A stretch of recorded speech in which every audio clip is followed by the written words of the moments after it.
land and location matters most. That doesn't mean house on land, that means land and location. And the reason for that diversification in asset type is simply because not all land is created equal, as we've talked about. And I believe that the long-term drivers of property come from the location that property sits within. Our motto is buy without regrets, and so if you can buy a property that will serve you for 10 years as opposed to 3 years, that will serve you well. And something buying a great property today, that's not just what it's about. It's also getting something that could be ripe for improvement when the time is right for that investor or for the next buyer. You think about, right, lifestyle, what's important to you? How do you get to work? What do you need for your family? What amenities like parks and shops? Then you look at the budget. Welcome to Street Secrets. I'm Chris Bates. I'm a mortgage broker since 2013. And in this podcast, we're going to be interviewing Australia's leading buyer's agents, ones with decades of experience, have the local insider knowledge on the street, and can really help you with your buying process, no matter whether you're a first home buyer, upgrader, investor. In this podcast, you'll get access to Australia's leading buyer's agents' minds every week on a Thursday. What's the word on the street? Welcome to Street Secrets. I'm Chris Bates. In the studio today, I've got Melinda Jennison. I've known Melinda for quite a while now. Ex-president of REBAA, the Buyers Agency Association. Also been a buyer's agent for a long time up in the Brisbane market, and super pleased to be chatting to her today. Hi, Melinda. How are you doing? I'm so well, Chris. How are you? And you're already making me feel older because I'm still the current president this year of the Real Estate Buyers Agents Association of Australia, so I still hold that title. That's true. That is true. So absolutely. And REBAA's a great organisation or association, and, you know, I've worked with lots of members of REBAA, and you're doing a great job. You know, really positioning it as a trusted association in the buyers agency world, because we all know that there's a lot going on, a lot of new entrants into the industry, but that's not what today's chat's about. For people who don't know you and your business, I mean, when did you start? What were you doing prior to being a buyer's agent? I think it's really valuable to sort of understand, because all buyer's agents come in from different avenues. Certainly we do. So I grew up in a family where property investment was at the core of everything that we did. So I spent a lot of time as a young teenager helping my dad go and collect rents. In those days, it was all paid by cash, and you'd pick it up on a Friday night in an envelope. So I always understood that to get ahead in life, you needed to actually invest, and that was always my philosophy. When I moved out of home, I never rented. I was fortunate enough that I'd saved a deposit to be able to purchase my first home with my now husband. And we spent money updating that home, renovating that home to add equity fairly quickly, which helped us then to jump into our next home, which is still the current home that we live in. I've always been a property investor. My husband, Scott, is a licensed builder. So the skill set that we had enabled us to invest not only in residential assets, not only add value to those assets, but also in commercial assets throughout Brisbane. I have an academic background, so I'm very data heavy, if you like, when it comes to analysing property markets, and Scott brings the building knowledge. So we ran a construction company for nearly 15 years here in Brisbane. We also did our own property developments, and we were at a time where we were looking for a change, a little shift in what we were doing, and we were fortunate enough that our property portfolio allowed us to take 12 months out to try and make this work as a buyer's agent role in Brisbane. Now, prior to starting out on our own, I did work for another brand here in Brisbane to learn some of the tricks and some of the scope associated with being a buyer's agent. But I felt that there was a better way to do it. And Streamline Property Buyers was founded in 2018. And it's been a story of satisfaction since. Let's just say we absolutely love what we do. Yeah, so it's interesting. You talk around sort of the development and sort of manufacturing sort of growth and equity. And we've spoken about that in past sort of episodes around sort of the Perth market when it was really tough over there, that the way to sort of, you know, still make gains in that market was that. But it's a really different way of looking at things, not only buying good assets, but also having that experience, not just from the constructing it, but, you know, actually doing your own development. You know, there's nothing beats actually going through the process. Do you do that much with clients now, or is it typically just sort of buying and holding and, you know, within the Brisbane market, or do you still do a lot of work sort of helping clients around sort of managing their own developments? So we're really fortunate that we have built a team, and the combined skill set that we have enables us to focus on many different types of clients, but in a very specific geographical location. So we are Brisbane market specialists, always have been, and we've never purchased outside of the market that we know so intricately. We help home buyers, we help property investors. And when we talk about property investors, there's so many scales of what does a property investor look like, because an entry-level property investor, the first property that you buy, obviously the most important asset that goes into the portfolio, they'll have a very different brief and a very different set of requirements compared to what we would consider a very sophisticated investor who may have a much higher risk appetite. They may also have stronger budgets to work with, and we are still able to assist clients like that in more specialised property investing, such as armchair development. Yes, we do actually assist some clients to manufacture equity in the properties that we assist them to purchase, and we also assist buyers to purchase commercial properties. That was the experience that we gained as commercial and industrial builders for many, many years. Well, I've known Frank for a long time. Frank Russell on the podcast very early on. He's based in Sydney, eastern suburbs, and he came from a building background. Similar to sort of Scott, and working with clients over the years, I've seen sort of that really had a lot of value in just helping, because markets move fast, right? And sometimes you're not buying the fully renovated place that's been very organized and restructured and it's ready to go. Like, that's just often A, out of budget, and B, super hot in the marketplace and very hard to sort of secure. And so, often you have to get a little bit sort of tricky and sort of be a bit innovative in terms of how you think about it. So does Scott sort of, allow your clients to sort of make a bit better decision there around what's the properties more likely, going to have better renovation potential, and some that are better not pursued just due to their building quality? Yeah, I mean, absolutely. That's a real benefit of when people partner with us. A lot of people want to renovate. They want to add value or upgrade kitchens, bathrooms. In Queensland, it's add a back deck. But the cost of these types of works is often the piece of the puzzle that's quite unknown. People underestimate the cost of construction consistently, but additionally, they also underestimate the costs associated with relocation during that period of time. When we are assisting clients, if they're looking to add value to a property, or if they're even purchasing a home or investment, it's irrelevant the type of asset. If they're looking to add value, we can help to quantify what that cost will be. And for a lot of people, it needs to be a staged approach. They can purchase the asset up front and then they'll look to do the renovation down the track. But for those that have a limited budget now and intend to purchase immediately after, rather intend to renovate immediately after purchase, it's really important that you've locked in the cost of construction. And over the last 5 years, that's escalated so rapidly as well. So it's good for clients to have that insight up front before they buy. Yeah, absolutely. I think the danger, particularly whether you're a first home buyer or an upgrade or even investor, like I guess buying a property and really going in maybe with rose-colored glasses and thinking, hang on a sec, I can just fix it up. And you can really get yourself in a bit of a money pit really sometimes, where you're paying a lot of money on sunk costs that aren't adding any value, because maybe you just rush that sort of purchase around sort of the building inspection. I mean, let's talk a bit more about Brisbane. I love that you're a local specialist. That's one of the big things about what this podcast is sort of trying to highlight, is the benefit of just working with people who have been working in a market and really know that market intrinsically. But the Brisbane's changed a lot, right? Over the last sort of 15, 20 years that you've been working within it, and it's going to change a lot in the coming years. So what's your sort of take on, the story of Brisbane and where it's going to go? I love talking about Brisbane. So I am a Brisbane girl, born and bred. So I've been living in Brisbane for nearly 50 years. I know that's giving away my age, but I know as I was growing up, Brisbane was a country town. Everyone would jump in their car, drive to wherever they needed to be, and there was no issue with traffic congestion. We were a very low density city. And I think the biggest difference between Brisbane and the likes of Sydney and Melbourne is that our development scale is well behind in terms of the density. However, we do have a city planning scheme that provides for much higher density. It's just not here yet. And so I think that's a critical difference between Brisbane and other capital cities on the east coast of Australia. And often when we're representing clients from Sydney and Melbourne, they don't understand that we are still growing up as a city, and therefore we need to be really mindful of where future development is likely to come.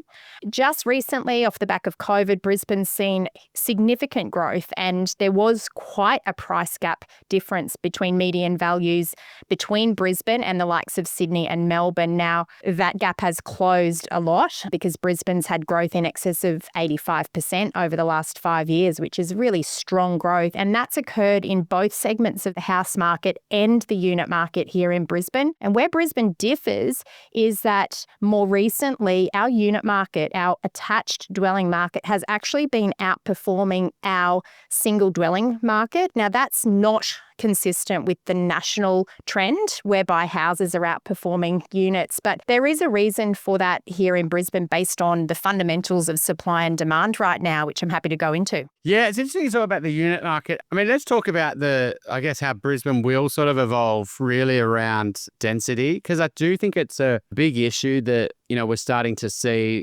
particularly in Sydney. Melbourne's probably the next cab off the rank, just because it hasn't had the price growth down there. It hasn't created the fear of missing out. It just has had a pretty bad run the last 5 years. But in Sydney, it's the densification. Sydney is, on turbocharge right now. I think it's sort of like, the canary in the coal mine of what will happen in Brisbane in time. So what's this sort of densification? I mean, obviously there was always a lot of high density apartments in Brisbane and, building greenfield estates down towards Ipswich or down towards Gold Coast or up down towards Sunshine Coast. But how do you see it evolving over, say, next 5 to sort of 15 years? I think the thing about Brisbane is we are such a widespread geographical location. And when we look at data for Brisbane, it typically is data for Greater Brisbane, and it includes more than 10,000 square kilometres of real estate. Now, it's basically everything in southeast Queensland except for the Gold Coast and the Sunshine Coast. So it's this huge area. Now, when we talk about what's happening in Brisbane, I think it's really important to define, are we talking about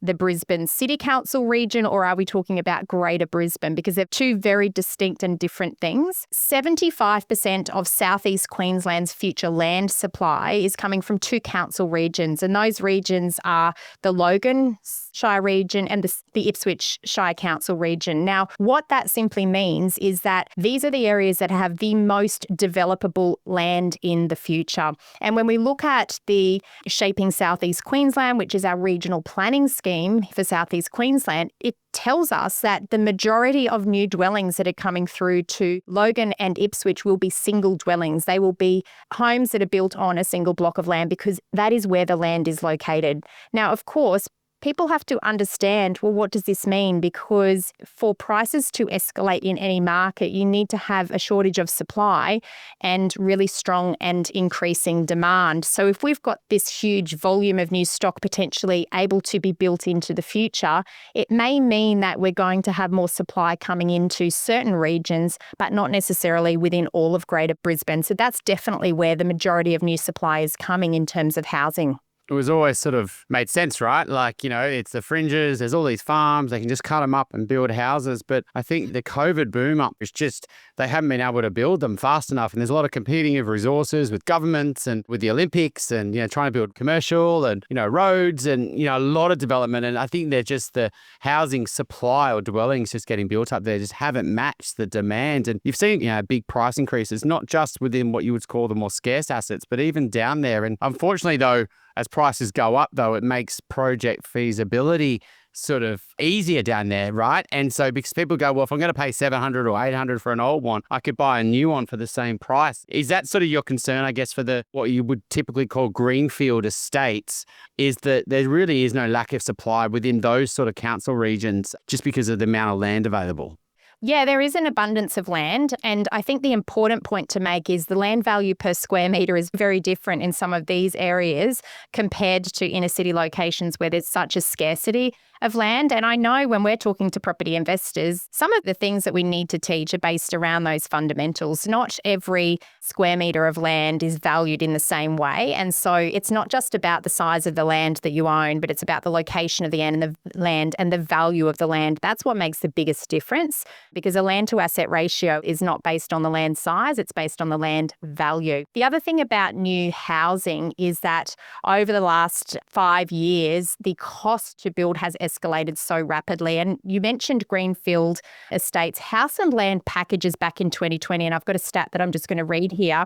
On average in Queensland, greenfield land averaged $500,000 for a house and land package. By 2023, that had escalated to $830,000. So that's an increase of $330,000. But in Brisbane, out of that cost, there's a huge component that's made up of taxes, GST, government fees effectively. So in 2019, $169,000 of the total value was made up in taxes that went to the government. By 2025, that had increased to $348,000. That's a 106% increase in costs alone. So whilst we've got the federal government that have this housing accord with targets to build more homes, that's a really profitable thing for them when we can see just how much they're incentivised in terms of increasing taxes to build these new homes as well. So, we need more homes. We are behind the targets that have been set from a national scale, and yet we've had this huge population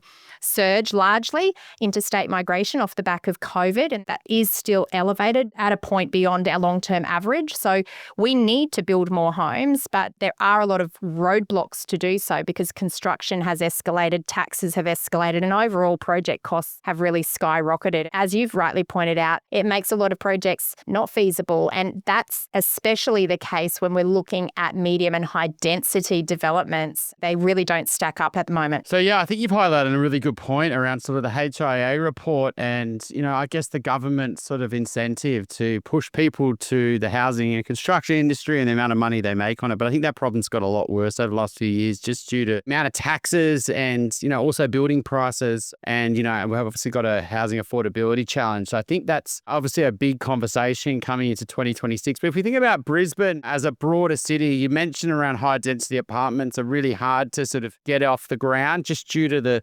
feasibility for developers. And so typically in the past, Brisbane would just flood the market with lots of apartments, but that isn't really happening. And even if they are building new apartments, they're sort of a different style, right? I guess they're building versus the smaller high density apartments. Do you see the shift that Brisbane's making? It's moving to, they are building, but they're building more for owner occupiers, and you're not going to see the typical issues with oversupply that we have seen in previous times in Brisbane? Yeah, that's right. So the oversupply that you referred to came off the back of a change to our city planning scheme, which happened in 2014, and a lot of previously zoned industrial land was rezoned as high density or medium density residential land. So all of a sudden developers came in and they built a lot of high density stock. And the issue that we had then was we did not have the demand to actually fulfill the number of properties that were being completed at that time. So because we had an oversupply that came in, that put downward pressure on prices, and it was a very bad investment for people to be buying off the plan because quite often there was settlement risk in that the properties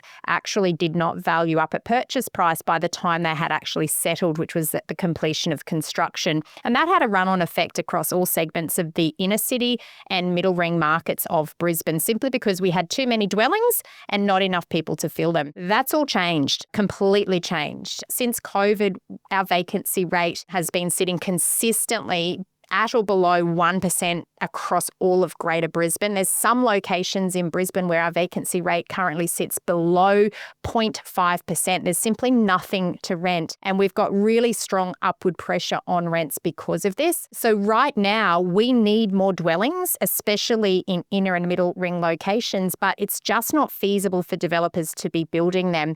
The big concern that Brisbane has as a city as well is that we have this big event coming, the 2032 Olympic Games, and we have so much infrastructure that needs to be built because of the Olympic Games. So what is likely to happen is that construction workers will be lured to big government project jobs because we need to build this stuff. And that's going to have a further run-on effect in residential housing and constructing the dwellings that we need at a time where we already have an undersupply. So this is a structural shift for Brisbane. This fundamental imbalance between supply and demand is not likely to rebalance anytime soon.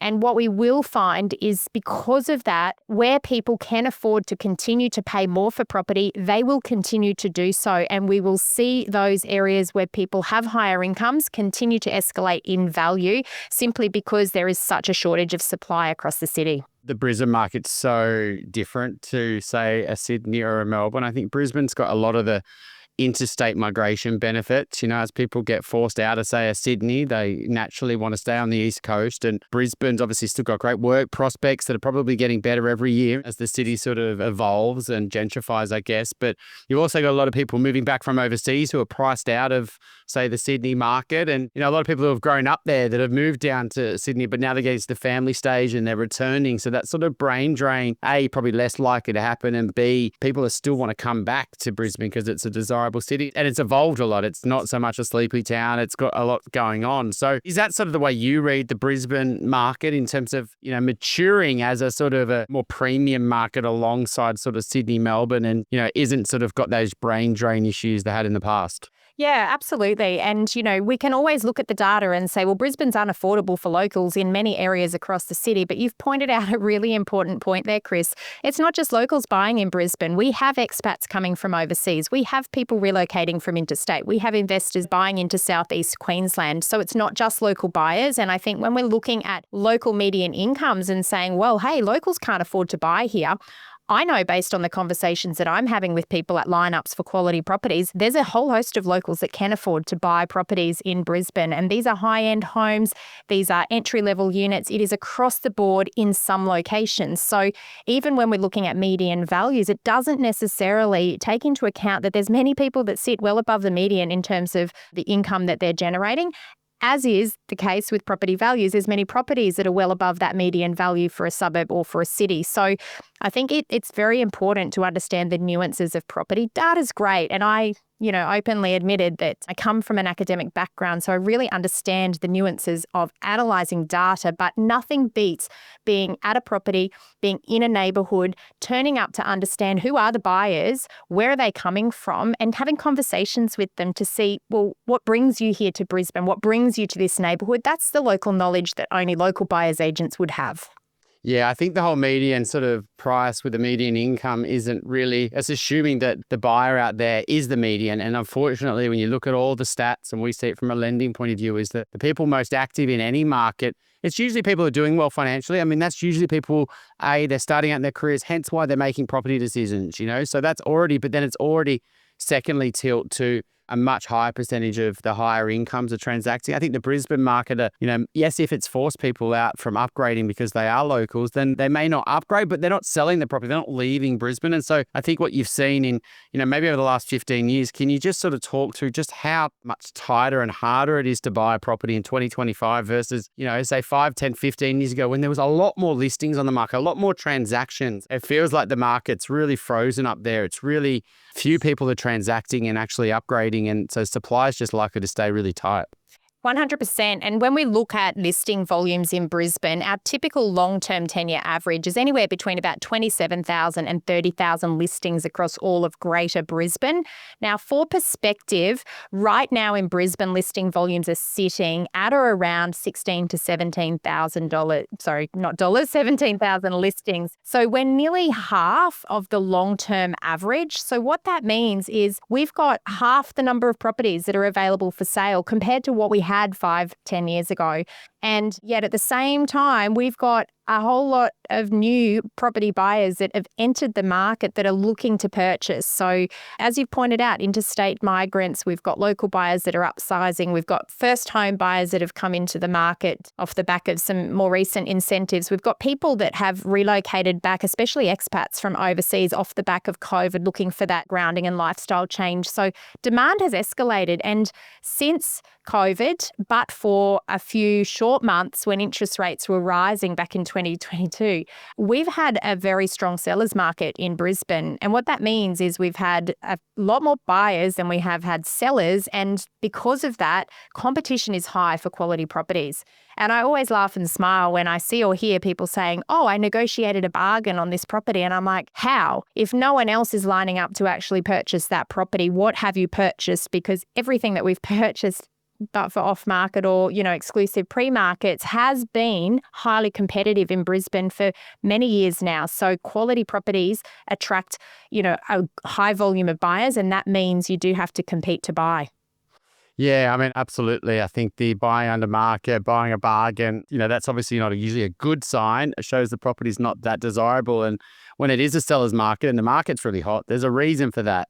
And, even average properties are probably still competitive because people have so much FOMO and people have missed out and there's a lot of, wounded bulls, you call them. But I mean, what's the Melinda Jennison sort of, when you're thinking about the way that your property philosophy is and the way that you think about helping your clients around, buying good assets, things that not only are great to live in, but also going to perform for them really well when they sell them one day. Like what's some of when you think about the Brisbane market, you're always sort of looking to try to achieve? Yeah, look, for me, 100% of the time, it's land and location matters most. That doesn't mean house on land. That means land and location. And within my personal portfolio, I have a mix of houses, commercial, and I also have 3 units that were purchased a few years ago as well. And the reason for that diversification in asset type is simply because not all land is created equal, as we've talked about. And I believe that the long-term drivers of property come from the location that property sits within. And because you can manufacture equity, you can add value, you can renovate, you can extend, you have the ability to create something more if you've actually got the land and location right. So when we're assisting investors now, it really is about securing the best asset that their money can buy based on the location of that asset. Of course, for some buyers, we must consider whether they have a certain yield requirement. So then the house or the dwelling itself becomes a little more important. And again, we're always considering the buyer's risk appetite because we're not going to assume that our risk appetite is aligned with what our client's risk appetite is. So I guess we're really trying to take a deep dive into our clients' own circumstances. We want to understand what they're trying to achieve, and then we will buy the best asset that their budget can buy based on what their needs and requirements are. But typically it comes down to selecting location first. And that's not a suburb, right? That's not a part of a suburb. It's also like certain streets within that part of the suburb, even sides of the street or parts of the street. That's the way I look at it as well is, right, you can't change the land, right? And the land, if it's super scarce, that's ideally what you're trying to achieve, right? Obviously, then you factor in, like you say, around what someone's cash flow and the quality of the dwelling and how much risk it is in terms of renovation and resources you need. But, having that, I guess, real clear focus that what matters the most is the quality of the land and how scarce it is and how's that land going to change in desirability over time. I think that's very aligned to the way that I look at it. But the Brisbane market's changing from an agent point of view, and there's a lot of buyers agents that go up there as investment specialists. I mean, that's one of the good things about the Southeast Queensland market, to be honest, is that it's always been a natural first or second choice for investors. It's like, I can't afford Sydney or Melbourne. Let's just buy on the Southeast Queensland. And so it's just that sort of mental accounting, that sort of the bias towards investing in Southeast Queensland. But I mean, how do you sort of find it working with agents, because agents, have been doing it for so long, right? How are you sort of making sure that you maintain those relationships and also get a bit of a leg up in terms of the negotiation by being a very experienced buyer's agent? Relationships with agents are the cornerstone of a successful buyer's agent business, in my opinion. You need to actually rely on agents to find the properties that you're going to buy. Our job is to not go and door knocking, thousands of properties in Brisbane to find properties for clients. Our job is to leverage the agent's ability to do that. So if I've got relationships with 50 agents personally who are going to door knock for me, then I've got much higher leverage to be able to find the right asset for my client. We are buyer's agents that go out every single Saturday. Whether we're inspecting for our clients, bidding at auction for our clients or not, we are still out because what we are doing is monitoring the market. We're turning up to see how many people are turning up for similar asset types in the locations that we're buying. We're monitoring demand at auction and what's actually passing in, what's selling, how many registered bidders there are at specific auctions. It's very hard to get that data without turning up. Auction clearance rates are not necessarily representative of what's actually happening. And so at those times, that's the best time to develop relationships with agents because you're supporting them at their auctions. You're communicating with them about the properties that they're selling. You're providing them with useful feedback that they can actually circle back to their vendor to enable them to help their vendor to meet the market as well. So we do have that sort of relationship with so many agents across Brisbane where I'll have agents ring me and say, Melinda, I'm a bit stuck with this property. I'm just about to go and do a listing presentation, but where would you put the value? And I'm absolutely 100% comfortable to help agents to provide them with my insights as well, because we're trying to work collaboratively with agents They represent vendors, we represent buyers. And when it comes to negotiating, we will do everything to get the best price for our buyer, our client. But it's about building relationships, and we do a number of things to assist them to ensure that we're top of mind when they have those pre-markets come up. Yeah, absolutely. I do think there's a real partnership. I think the best buyers agents understand that. They're not trying to work against them. They're working with them. And that doesn't mean, getting your clients to buy any properties off your mate who's a real estate agent, but it's just being a trusted source of information and someone who they know is going to be a bit of a straight shooter. They're not going to waste their time when they get a client. And I do think time builds trust. And I think that's one of the challenges of new buyers agents is it takes years, particularly if you're not buying within a certain speciality of a location. The agents just don't know whether you're going to be here in a few years, let alone whether they can trust you with their most precious thing, which is their listings. I mean, if you think about the value and all the clients you've worked with over the years, some of the intangibles where sometimes people don't expect it and they get to the end of they're finally purchased, they've settled, they've moved in, and they reflect on, working with you. What are some of the things that sometimes buyers are, clients are surprised by, and they go, I wasn't expecting that to be the biggest, the game changer for us, or the thing that made us the most difference? What were some of the more intangible things? I think that for a lot of buyers, they don't know what they don't know. And the depth of due diligence that a team like ours go into before someone purchases, I think that can be eye-opening for a lot of the clients that do partner with us. There's some very obvious due diligence checks that any buyer's agent would be able to do, especially in Brisbane. They're things like flood maps, main roads, other impacts such as noise, etc. However, we take a much deeper dive. We want to know whether the property that's being purchased is going to be negatively impacted by future development. We're able to provide really specific guidance in terms of what's happening in the neighbourhood, how that neighbourhood might be transforming in the future. Because we're locals, we know which coffee shops are closing, which ones, are opening. People buy for a lifestyle, and if that lifestyle's about to end because you're a local and you actually know that coffee shop's closing, you need to actually inform your client about that. So I don't think you can have that level of intel unless you're on the ground and you really understand the local market. And we have a team of 10 now across Brisbane, so we have intricate knowledge of many local neighbourhoods across Brisbane, and that really helps our clients to leverage that local expertise as well. Not to say you can't be a sole, a one-man, woman band buyer's agent, but I do think a team, particularly when, you're constantly searching across different suburbs, getting across to properties, knowing agents. And I think the best buyers agencies are the ones that have maybe got through those first few years and invested in a team and built the resources for their clients. It doesn't mean that, it's too big and the client never gets to speak to the one actually, who's got the most experience. But a lot of the legwork and chasing and hassling and trying to create opportunities for their clients can be done by the broader team. And, they end up becoming great buyers agencies. But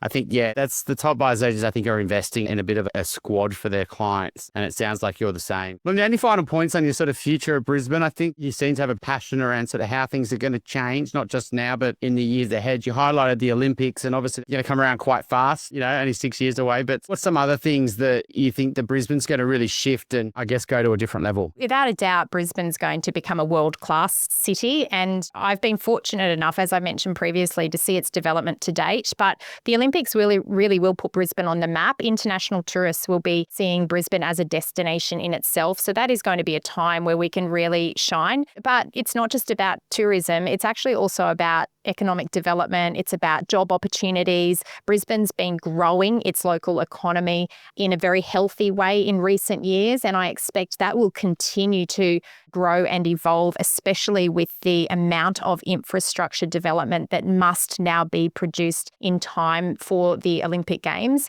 There is some commentary out there about, everything's just going to fall in a heap after the 2032 Olympic Games. I absolutely don't think that's going to be the case. I think that what we'll see is a lot of construction workers will shift back into the residential space, and then we will see more properties being built, because I don't think we're going to see the volume being built that we need between now and then, simply because the shift in construction and labour to those government jobs. So I think it's an exciting time to be in Brisbane. I think it's an exciting opportunity to invest in Brisbane, even though we've seen really strong growth recently. I feel like in some areas of Brisbane, there's a long way yet that property values could go, because there's a real excitement and a buzz around, the change in Brisbane. We have lifestyle hubs, we have, great restaurants, we have great pubs, and we've got a great lifestyle. So I think Combine all of that with that ongoing high demand for quality properties, and you've just got the perfect storm. Yeah, I think you're right. Just because something's done well in the recent years doesn't mean it's not continue to do well, and it's come back in 20, 30 years' time. I think that's obviously not going to be the case. But I think when you look around the country, Perth's done a lot. Adelaide's done a lot. Yeah, Brisbane's done a lot. And, maybe his arguments, as an investor, you say, well, I don't want to invest here. I want to invest in Melbourne or something like that. But that doesn't, some people have already got exposure to Melbourne. They don't want to go there and they would like to get into the Brisbane market. And I think you're right. All the fundamentals are there and there's a lot of wealth that just is consistently going up the coast towards Brisbane. And, and if people can get good talent in the Brisbane market, they'll open businesses and new industries will form, etc. And so, yeah, I think it's obviously got a long story. It's not just going to be all about the Olympics. And I think you're right. The ability to build is going to be really hard, particularly as other parts of the country are way more pro-development, I guess, or have better feasibility. And developers, they're not often tied to a certain location. They can shift. And I think you'll find that, just because of the competition for resources up there, a lot of developers won't be able to actually make it happen or make the feasibilities happen. So thanks so much for your chat today. Obviously, if anyone's looking to buy in the Brisbane market, we've worked with Melinda many times over the years and you're in a super safe pair of hands and they bring a unique skill set, particularly with that sort of development background into it as well. So if you want to get in touch, please reach out. Thanks, Chris.